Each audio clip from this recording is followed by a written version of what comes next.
building process of this, the way a roster comes together in the offseason? It's fun, and it's been good to sit upstairs and collaborate with our front office and try to figure some things out. They've been really good about just overall inclusion, and just including me in some of it, and it's a fun part of the year. We try to shape things and make sure that you show up at spring training feeling pretty good, and the conversations so far have been good. The normalcy this year sort of make you appreciate how good last year was? Yeah, absolutely. Just the ability to interact with your players. It's a big part of what we do. So that's it's a lot better. Obviously, your current roster is probably not the entire roster that comes from the game, but with what's currently standing, what do you think is the biggest strength about this club coming into 2022? Gosh, when you look at, we got some performers. When you look at our corners, those guys performed extremely well last year and are getting after it as we speak. Edmund Donovan did a really nice job up the middle. When you look at Gorman and the offseason he's having right now and just addressing certain things, you feel pretty positive about that. And then we've talked about it quite a bit, our outfield, and getting production out of them. The way they're going about it right now and addressing their offseason also is encouraging. So, yeah, we look forward to it. Players talk about good situations, bad situations. When you talk to them in these meetings, does word get around that the Cardinals are a good place to play, a baseball city, a good culture? Yeah, I think that's known, and we've been known for that for a very long time. People respect the way we go about our process and our overall culture, and just the stability of the organization. So there's a lot of respect whenever you sit down with these players and talk to them about what the possibilities are. It's definitely an advantage for us. Yeah. You look at the outfielders you have on the roster right now. Who would you say you would preference to put in center? It's wide open. It really is. It's competition. I've said it quite a bit over the last year, and we'll go into spring training that way. We have guys that can play center, and guys that have shown they're obviously pretty good in the corners, but it'll be a competition. Have you been able to watch much film on Jordan Walker? I know you got to know him a little bit in spring training last He year. hits the ball hard. Is that a plus? That's a plus. He hits it really hard. But no, there's other intangibles that go along with just his exit velocity. This is a guy that processes information well, very coachable. He's just the way he goes about it it's pretty professional, especially for his age. But if you're just talking about his skill set, it's elite, and we look forward to seeing it. What have you learned in the last year, and how have you grown as a manager and as a person? I'm sure that the job kind of grew on you a little bit. Yeah, the way I was just asked that moments ago, and the way I'd answer is that honesty plays at the big league level. Those guys don't want to guess where they stand or what you're thinking, and it's always good to be able to tell them exactly what you're thinking and be honest with them. And they have the ability to be honest with me if they see something that they don't like. So I would say that honesty is a good way to go about addressing your staff and your players. Does one get comfortable after 1 year, or are you still are you comfortable in the role? How would you describe your? It defines how you define comfortable. Am I settling in? Yes. I don't think you ever want to be comfortable. You're always wanting to figure out what else can I be doing to improve our situation, our organization. So, but am I settling in? Absolutely. Yeah. How long did it take you to get over the playoffs, or do you ever get over it? Is it still lingering? The way you asked that would infer like I'm over it, but I'm not. Yeah. No, I don't think you ever do, and it's good to not kind of just get over it. Do you learn from it and kind of put it aside? Absolutely, but it's something that hopefully, eats at all of us for a little bit. It's what winners do. They hate losing. So, yeah, it stinks, but we'll move on. This past year, the lineup produced two of the top three vote getters. Yeah. And Albert Pujols had another just like you. Yes, he did. But beyond that, production kind of was inconsistent. Agreed. In the radiating group. How do you address it? Do you count on improved performance from some of the guys who've been for years? Yeah, I think you. The mix. No, I think you address it a couple different ways, and part of it is what we're doing right now during these meetings. Is you're finding a catcher that you can insert into the middle of the lineup, but you're also counting on higher production from certain guys. Tyler O'Neill is going to have to produce more than he produced this year, and he's going about it in a way that's going to give him the best shot to do that.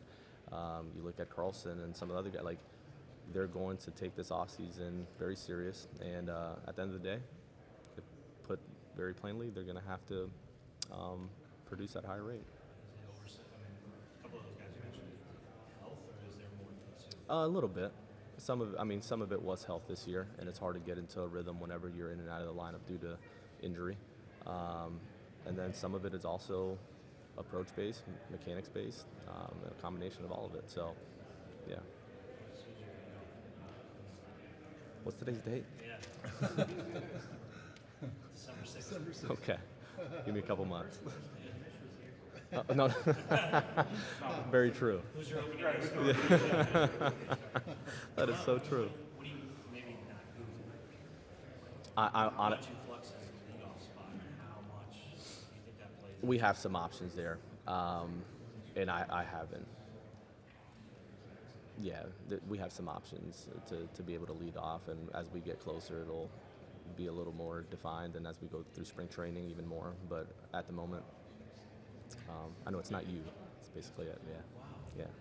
Well, what's your about wanting any lineup protection around the Colts in Arenado. There's been a lot of talk this offseason about maybe the value of left-handed hitters on the rise and some of the changes that we're going to see in the year. Do you feel like you guys, the lineup needs a left-handed presence that's not currently on the team? Do you see maybe that they're coming from a guy like Nolan Gorman, if he improves? What do you think? Yeah, and that's the thing. Like, can you go get a left-handed bat? Absolutely. I think that's part of the conversation, but it's also what can we count on with what we have? Like, can we count on Burleson having a good offseason and coming in and being able to produce similar to what he did in AAA? Obviously, there's going to be a little bit of an adjustment, but can he be that left-handed bat? Can Gorman be that for us? So you have certain guys that can step up into that role. And when you look at it, if Tyler O'Neill's hitting the way we think he can, then he can also be protection. So, yeah, not from the left side, but you understand what I'm saying? What's the message to Gorman? We talked a lot about these guys we haven't seen yet. Excited when he comes up, he has. Gorman's done a good power, yeah. but he also struggled a little bit. No, he did, and he understands that, and I had a really good conversation with him. He's also struggled and then caught up to the league at every level, right? So when you look at his overall season, was it what he hoped for? No. Did he strike out more than he wanted? Absolutely. And he's making some real changes to be able to address that and be able to get to the top of the zone and catch it to a fastball up there and lay off the ones that you can't do anything with. So that's being addressed as we speak. But I think him settling in a little bit can also help. Yeah. what characteristics do you most value in a catcher? That's a leadership position. Yeah. Does that need to be a defensive-minded spot, or obviously you can improve offensively from that spot? I think it's a combination of things, and we're not just looking.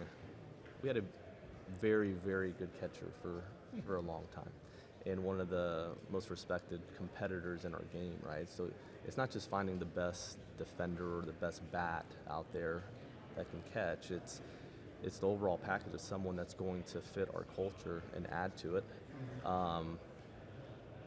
And also there's a difference between guys that just like being big leaguers and guys that love winning. And we want to make sure we get it right and get the guy that loves winning, who wakes up thinking about winning, who goes to sleep thinking about winning. And that's a big difference. So when you look at not having Yadi and Phil in that, we want to make sure we get it right. Yeah. When you say Tyler was doing everything this offseason to put himself in position to have a good year, what does that look like? I think it's a combination of the performance side of the weight room and just getting his body ready for 162 games plus playoffs so that he can answer the bell every day. But it's also mechanically making some adjustments that are going to allow him to have more success. So we feel good about the direction he's headed, but now it's a matter of getting to spring training and showing that he's capable of doing what he did a couple years ago. Yeah. Young, middle relief talent kind of jump off the map. About Thompson, Duarte, Nixon, off the year. How important is that trio going to be in Yeah. next year? Very important. It really is. And just take Hicks, for example. This is a guy that's maturing extremely well. He has more of a routine. He's going about it in a much more professional manner. He cares about his career, and we're excited about the progress he made this year. Like he did a really nice job of just showing up and having an actual routine that's going to allow him to have success. So keeping him healthy is going to be important. Palante, regardless of what role we put him in, he was just phenomenal. And coming back and for a second year, part of the nerves and just expectations, you remove that and allow him to just go be himself, and I think we're going to have a really good pitcher on our hands. And then you mentioned there's a bucket of other guys that we're wanting to make sure have solid off seasons that could help us in the Liberators and Zach and that whole group. So, yeah, we look forward to seeing all of them. As much as we talk about catching this offseason with a bunch of you guys, what are the conversations with kids? Like, that's a guy who's had to carry you for a little bit last year behind the plate, and a guy who's at kind of a crossroads point in his career. In what way? In that you all have been pretty clear that we're looking for a starting catcher. That's a guy who's come up through your system and who's been in a role where it seems like he's going to continue in that role rather than having a chance to expand it. Yeah, we're in the market for an everyday catcher. So what have the conversations with kids been like in terms of that? Kids is going to go about his off season like he normally does. This is a guy that really cares, who's extremely prepared. When you talk to our pitchers, they love having him in that clubhouse because of the way he prepares and goes about his work. So, are we going to match that with someone that can catch every day and take the bulk of it? Absolutely. And our hope is that he comes in, talking about adjustments. He's making certain adjustments to offensively produce at a higher rate than he has over the last couple of years. It's tough being in the role that he's been because the consistency of play is just hit or miss. But yeah, he's a guy that we like having, and our staff likes having. So, yeah. When you look back to last year, how do you view the Hicks and Palante starting experiments? How do you handle that differently? How does that inform what you do with some guys that's coming in? Yeah, it's a good question. I don't know if I don't think we would do anything differently. I think we needed to find out if it was real or not, and we felt really comfortable having them in the bullpen towards the later part of the year. I think Hicks does a better job out of the pen. Palante showed that he can spot start or go out of the pen, like depending on what you're looking for and what the rest of our rotation looks like. But I don't think we would do anything different because it informed us as to how we want to move forward this upcoming year. At some point, you got to find out if you can do it or not.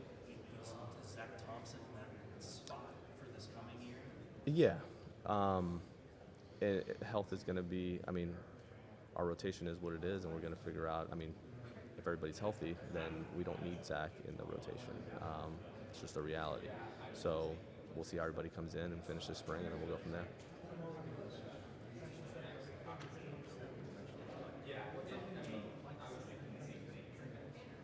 Being able to command the fastball. Yeah, he leaves it at the top of the zone quite a bit, and it gets hit. Not a lot of swing and miss on it, so his ability to command that pitch is going to be a key.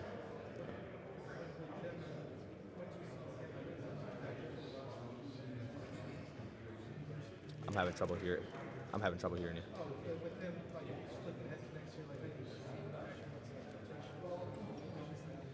I hope all those guys we're talking about make it really difficult on us. I hope they come in and wow us with what they're doing during spring. The reality is that they've had an opportunity to show us what they're capable of doing. They've had good outings, they've had bad outings, but at the end of the day, like Libby, for example, there's some real work there, and he's going to have to take to it. And yeah, we'll evaluate it once we see it. Where do your rotation leave this season? You have Jack and Steve on the bullpen. Yeah. You're counting on them, just so that all things are healthy. You're counting on them to be starters. Absolutely. Michaelis returns, Plummer returns. You start running out of seats for Dakota.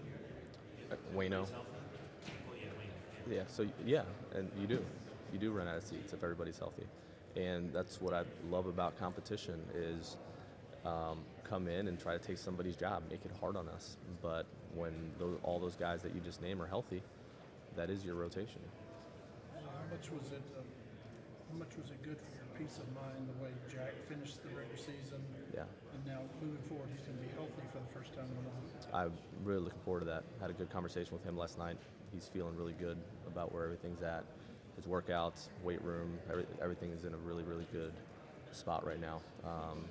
So I'm really looking forward to seeing Jack in spring. We've talked about expectations for him. Is it what he did in 19, or is it a totally different guy? But you said once a guy's done it, that's the expectation, right? It is, and if you ask Jack, that he's trying to even be better than that. I don't think he's going to set a ceiling for what he's capable of doing, and he's preparing in a way to be able to repeat what we've seen when he's really good. Yeah. Now, what are reasonable expectations for Steven Matz, the guy that you identified last year as a full pitcher you wanted? Yeah. Makes a significant amount of money. Unfortunately, a year in terms of injuries. What are fair expectations for him? What we signed him to do, which is take the ball every fifth day and give us real innings. And it was unfortunate that the injuries he had with the knee and the shoulder, but at the end of the day, we're counting on him to be a big part of our rotation. Yeah.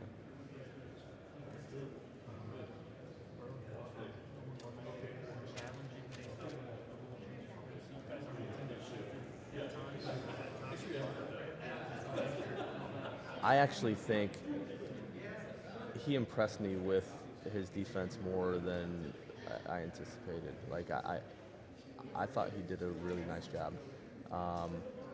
I'm not overly concerned with his range, his ability to go to his backhand, and to be honest, he turns a really good double play. So am I concerned with the no shift and him being able to play second every day? No. That was asking about left-handed hitting. Yeah. You can cherry pick a little bit, but it's very easy to see like those two right-handed starters. Yeah. All October, we saw what right-handed starters do against the Mets. Yeah. For y'all to be the postseason successful team, does that have to change? You need some kind of left-handed. It's definitely more than on our radar.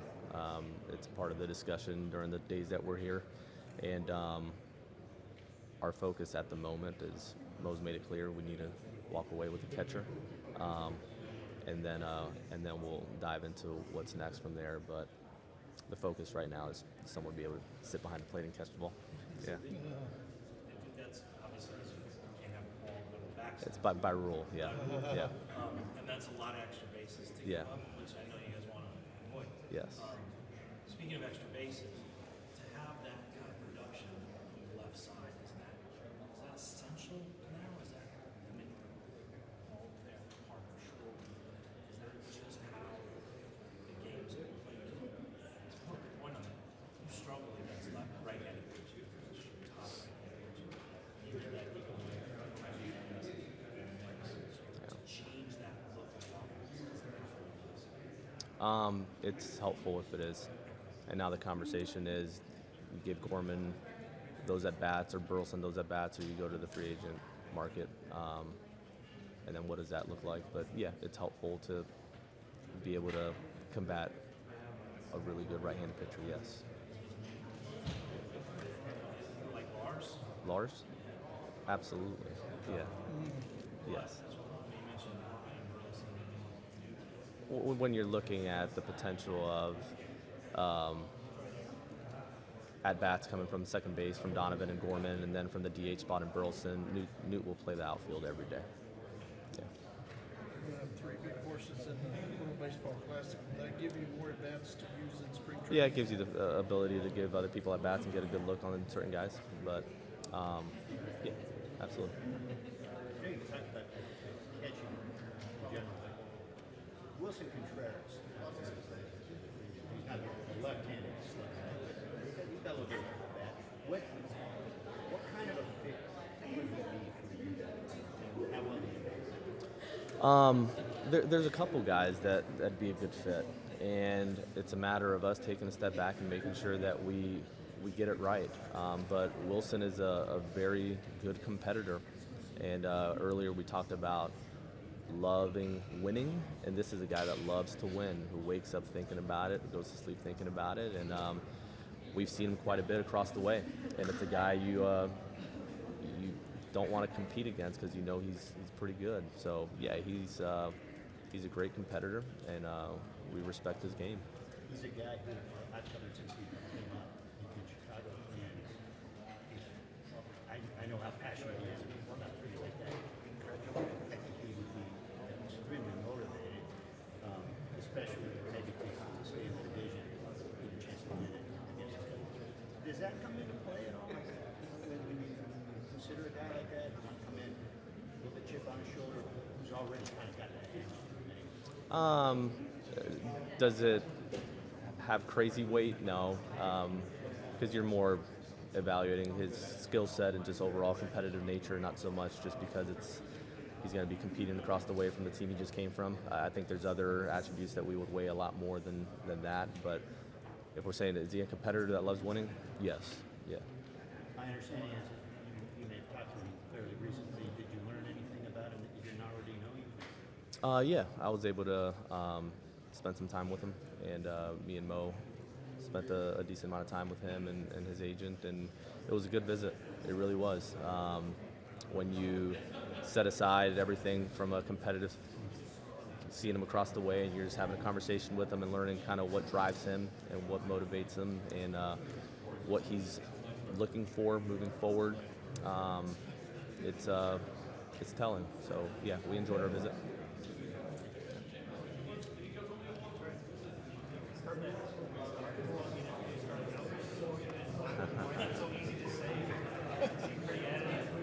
Your face was. Huh? This. Well, it's not putting it out there. My hope is he comes ready to go and he wins the job to go every day. My hope is that for T.O. My hope is that for Dylan. But at the end of the day, this is a guy that trajectory-wise, was showing the ability to produce day to day and answer the bell every day. Who prepares in a way that is extremely meaningful. So if you're asking me, is it his job? No, all these guys are going to come in and compete, but he's showing the ability to do that well. Your face was priceless when I said it. That's the part where it's not defined for me. Does he have the ability to play center field? Yes. We've seen him play the other two positions very well. So we'll see. Is that finding that number 5 spot in the order? Is that if catching is 1A, is finding protection is 1B? Yeah. How important is that to make sure 3 and 4 see pitches? Yeah, it's important, and it may have to be where someone that's already in our organization steps up. Is it ideal if 1A and B are the same guy? Excuse me? Is it ideal if 1A and B are the same guy? It could be. Yeah. Well, good. All right. Thanks, Al. No, we're good. What's up? What's up? My name is Spike Lee. Here, with my man O'Neal. We're at Madison Square Garden, the world's most famous arena in Nueva York. The New York Knickerbockers are playing the world champion Golden State Warriors. And right now, there goes Steph Curry doing his drill.